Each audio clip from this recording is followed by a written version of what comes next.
The next topic, something that I want to talk about is, let me pull up because I have like Butt or nut? fucking list of things here. Mighty Number 9 came out. Yes. So, and it is getting reviewed very mediocrely to Alexa. Stop. Mediocre number 5.6. And it's just really weird how this game was treated of like the developers seemed not they did a live stream, right? Of like sort of the celebration of the release of Mighty Number 9. Mm-hmm. And there's literally like Wario64 was sort of like live tweeting it. And there was one point where like one of the guys on the fucking stream was like, well, after seeing all the scores, you know, we wish it would have been better, but it's better than nothing. Like, I think that was Keiji Inafune. oh, it was probably his translator then. That was saying that. Enthusiasm. It was just really like weird, and like a lot of what they've been saying. Like, I have not touched Mighty Number 9. I will never touch that game. But because you know I have the fucking Mega Man collection, so like why would I need? You have the good ones. Yeah, like why would I need any more? Like, And if you ever need an update, go to your Wii U and buy Mega Man X. I've actually been thinking about that. A good game. Yeah. Very good game. And so my question to you guys, like what they've been saying is like it's very bland. There's no creativity. You can jump over the entire game. Oh, really? You didn't hear about this? No. So the jump dash ability. Yeah. So there's no recharge time for it at all. Oh, wow. So basically, it's a platform game where you don't have to do any platforming. And like that's something so obvious. Like, how did you not think of this? Yeah. Like, imagine if whenever you had the the disappearing block puzzles in Mega Man 2, like you could just dash over it. Yeah. It's very weird the whole create like You can? No, you can't. Okay. So like what the fuck happened to that game, you know? Like a lot of people are pointing fingers at Inafune, but I honestly don't think it's entirely his fault just because like he's more of the concept guy of like, hey, I have this idea, and he had a team of developers actually making and creating these level designs and whatnot. And it was these developers, the same people from what I understand who made Mega Man 9 and 10, Which are great. which are great games. Should have been included in the Mega Man collection. Did not think about these things at all, and it's like, what the fuck happened? And so because of this, I wanted to talk about like our 2D platformers dead, just because like the one that I think has nailed it in recent years, Mario Maker? no, because I don't see Mario Maker as a game. You see it as a tool. Yeah, I see it as like a creativity sort of community sort of tool, and that's not bad. It's like a Happy Wheels. Yeah, and that doesn't mean that it's bad. It's just like I don't see that as like, for me, like a true like 2D platformer game is very much like, okay, you got to learn like how things there's like a general consensus of how this entire game works, and you have to slowly learn throughout levels like how to get through those. How to get good. Yeah, and like, you know, Mario Maker is very much like individual levels, and you have to learn how those specific tiny levels work within those levels. So the one that I think has nailed it in recent years is Shovel Knight. Yes. Just because of like how much it takes from old school 2D platformers. It's a complete love letter to NES games. And that's the weird thing is like,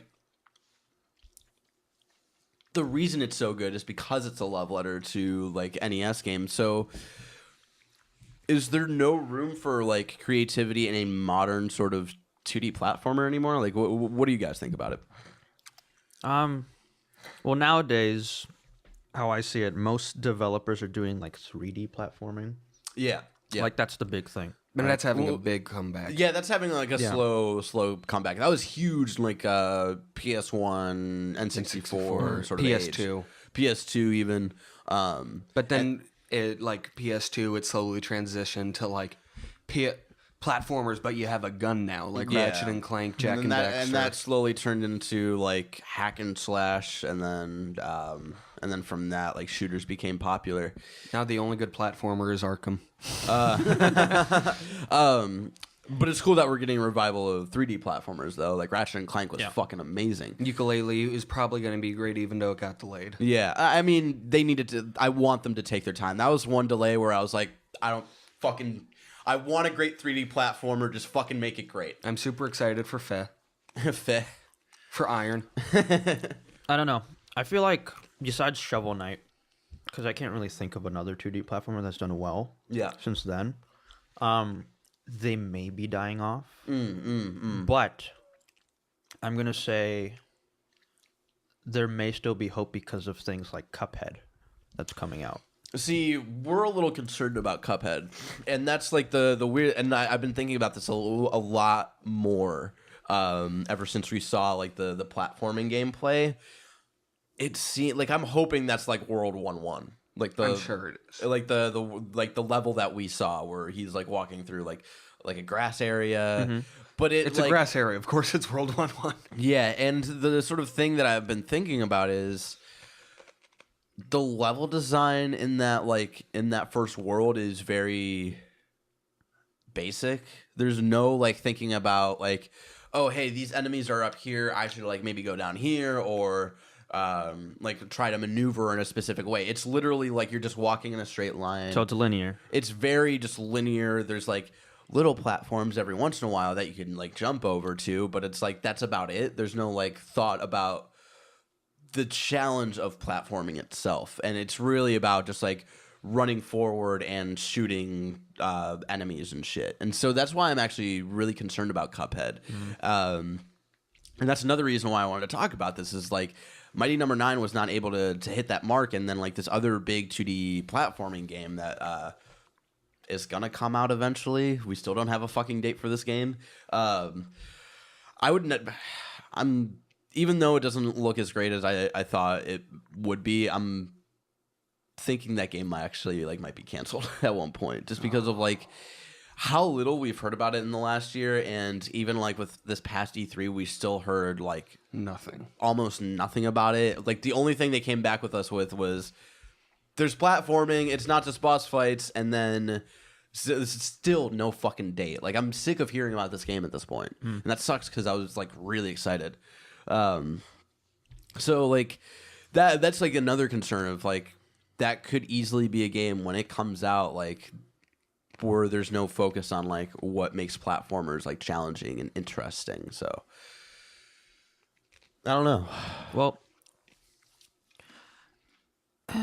as long as I guess indie developers are around, there is always going to be a 2D platformer game, I feel like, but I don't know if it's going to be as good as it used to be. Is the thing. There's never going to be another Mario Brothers 3 Yeah. So or World. Yeah. Like those are still the peak of the entire genre. Yeah. It definitely like Along with Sonic the Hedgehog 2. no, shut the fuck up. Shut the fuck up. No.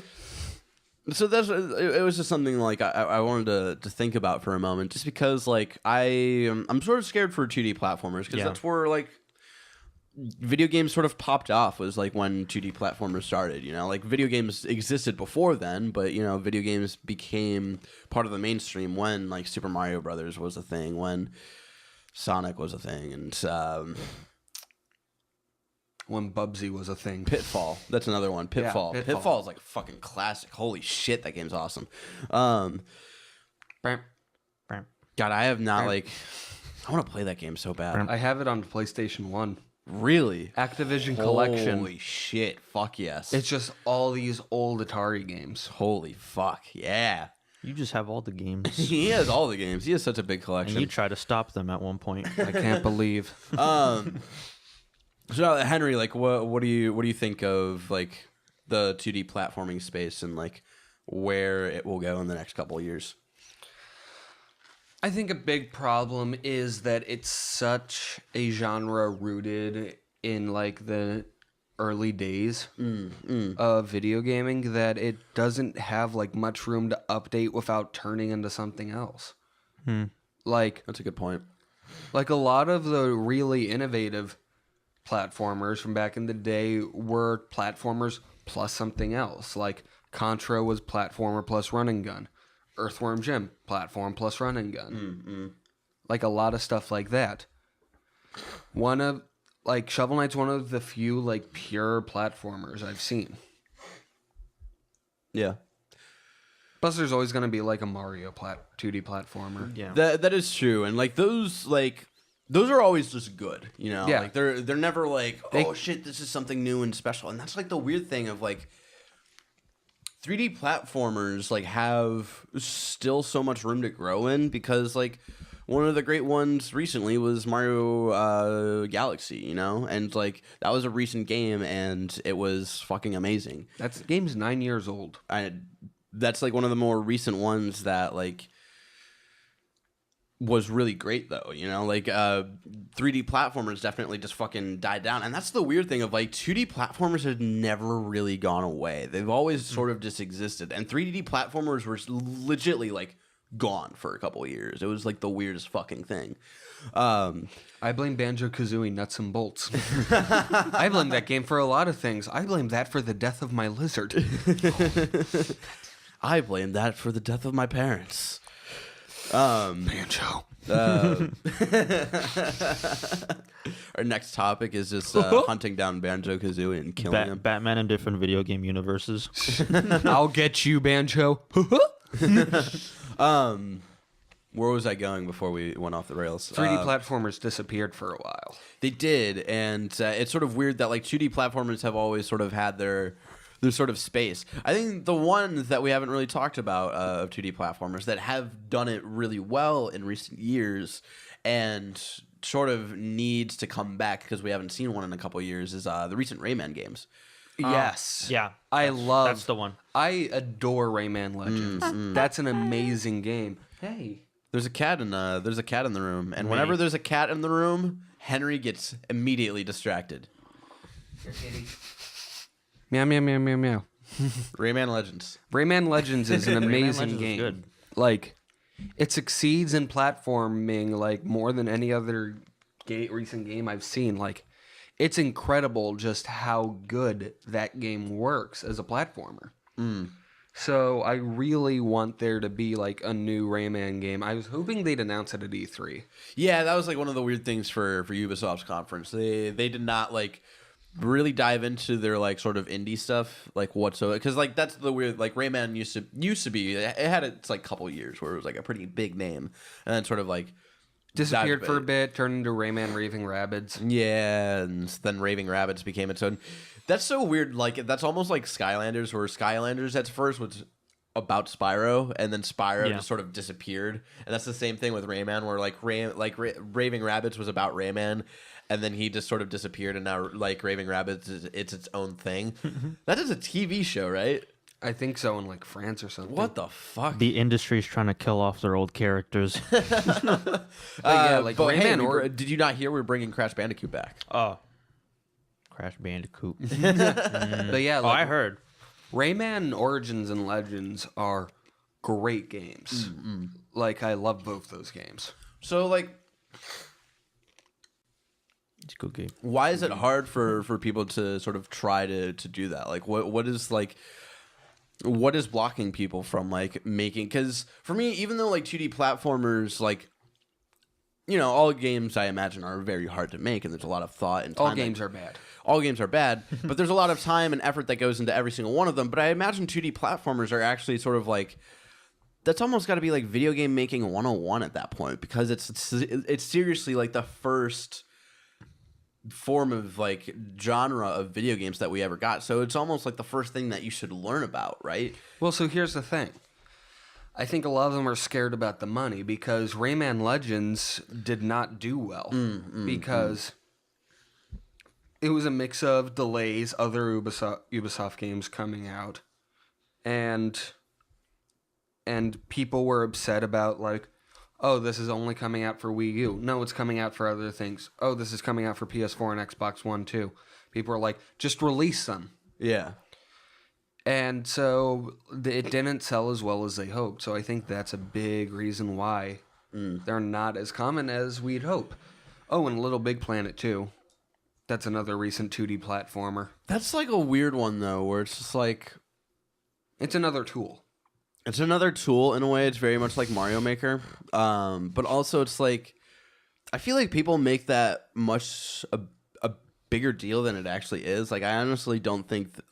I think there's just a small following of that game, but they're just really, really loud. I really like Little Big Planet. What's the main character's name? Sackboy. Sackboy. What a tool. What a little bitch. All right, we got to move on. Yeah. but this is something that we might want to come back to eventually. Like once like Cuphead or something comes out, where we can come back to it and be like, so is it moving anywhere? And when Ricky is here, And when Ricky is here, motherfucker, When we can finally have an episode where rivalry. Ricky and Fluffy exist in the same room. only if it's a There's wrestling no, one. there, you know, the people, you guys haven't been in the same room ever with each other, so you might just be Ricky. Who knows? You don't call me Osmosis for nothing. I'm going osmosis.